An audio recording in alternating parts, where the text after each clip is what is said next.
All right, welcome back. It's late February 62, well, there's really no other way to say it. The Union is in some pretty big trouble. We've now lost all of proper Virginia now that Harpers Ferry is gone.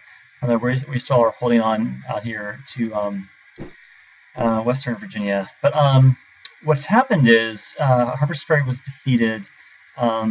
You can see that they didn't take huge casualties, but between the cohesion losses, our force is pretty weak. I think what I made a pretty big mistake here. I probably should have sent McClellan to form an army and hold Harpers Ferry. And instead, McClellan is all the way out here in Louisville, and Kentucky's still locked. So I actually thought Kentucky always made a decision before 62, but apparently that's not the case. So I'm actually learning something. What I've decided is this. This game could actually be over pretty soon if the Union is not able to stop the onslaught here. So I've gone all in on basically everything. We're going to declare partial mobilization. In addition, I'm using all of the requisitions, draft, and plunder that I can. I'm also calling up all of my Unionists and all of the partisans. Okay, basically everything we have that's available. What's the plan? I don't really have a good plan anymore. I've been thrown completely out of whack here. So I think what I'm going to try to do is form a new line here in Virginia from Frederick to DC, if we're fortunate enough to be able to do that. And Grant has retreated and is now back in Island 10 with the force. You can see the cohesion is very low. So we'll get some new replacements this turn, and we'll see if Johnston attacks. I need to get General Lyon out of here and closer to different supply. So that makes more sense, actually. Let's try to send them on to Lexington, and General Halleck will also be going that way as well. I'd love to do something with this force in Mississippi, but I just really don't have the backup to be able to do anything with it other than hold this position. Because I feel like once I go around, Mobile would probably likely fall relatively soon. Let's see. Yeah, so we are able to at least able to do that. We do have a good navy down here, so if the Confederate Navy appears from New Orleans, I think now with the CSS Tennessee at Hartford and some other armor warships we're building, we'll be able to put up a good showing. Trying to think what else.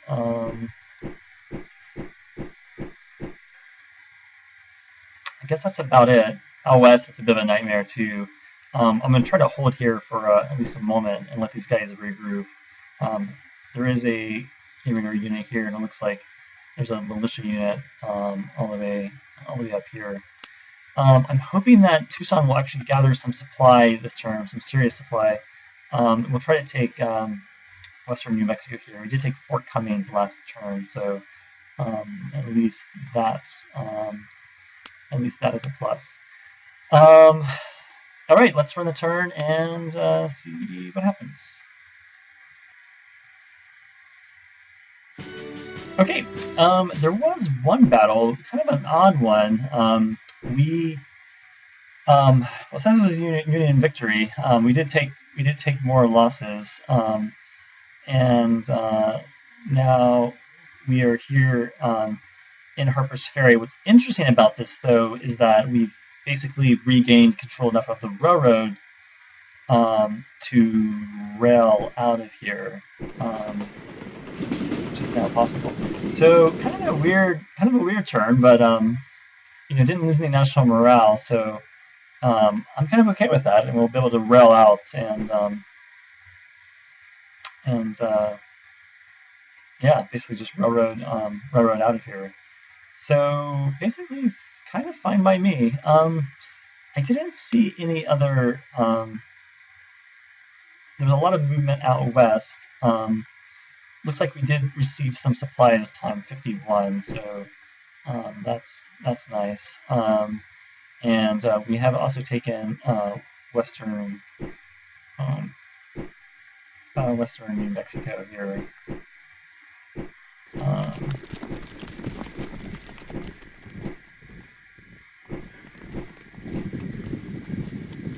And here you can see here is there's General Sibley's division. There's also another brigade up here as well. So these guys are starting to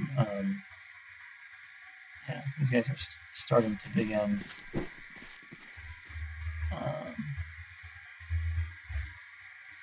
So hopefully we'll be able to bring in some more supply again. So it looks like this depot is actually now working. Johnson's come back down and is now in Meridian as we probably would have expected. You can see here. Here's the Marines that landed, and we also got a 12-pound battery here, a couple of 12-pound batteries from the Navy. Partisan units kind of spread out. There's one here. There's one in.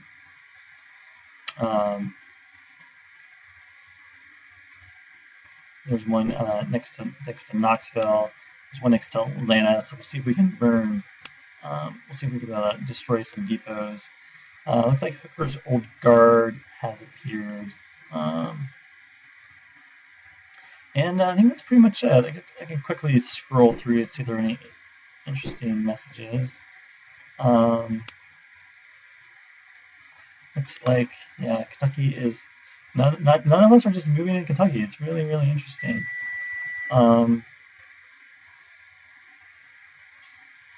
So let's see. 2 drafts were just unsuccessful. We did plunder here. We're able to do a whole bunch of requisitions. Confederates are actually doing the same. They're building a redoubt in Memphis there. Oh yeah, let's check out what's going on far out here. So here is here's our force out here. So not really in a great condition. There's a couple of irregular units there. And in Kansas, these guys did make it all the way to Lexington, and they made it to the supplies. Halleck is now also low on supply, and these guys are just completely, just totally worn out. So hopefully they'll be able to just get back and recover. So looks like General Lyon's forces. You can see they've started to bring in some replacements, but it'll take probably a couple turns to get them all the way back up. Our generals are sort of stuck down here. I'm just trying to get them out through the west, but kind of on the flukes in the game, no forces. They can get stuck. Otherwise, that's pretty much it. So not really sure what else to say. So I think we'll be able to hopefully get our forces out here now that we have the railroad, control of that railroad again, or at least enough of it to get out. So 62 could be the year of the regrouping and figuring out how to beat the Confederacy. See you next time.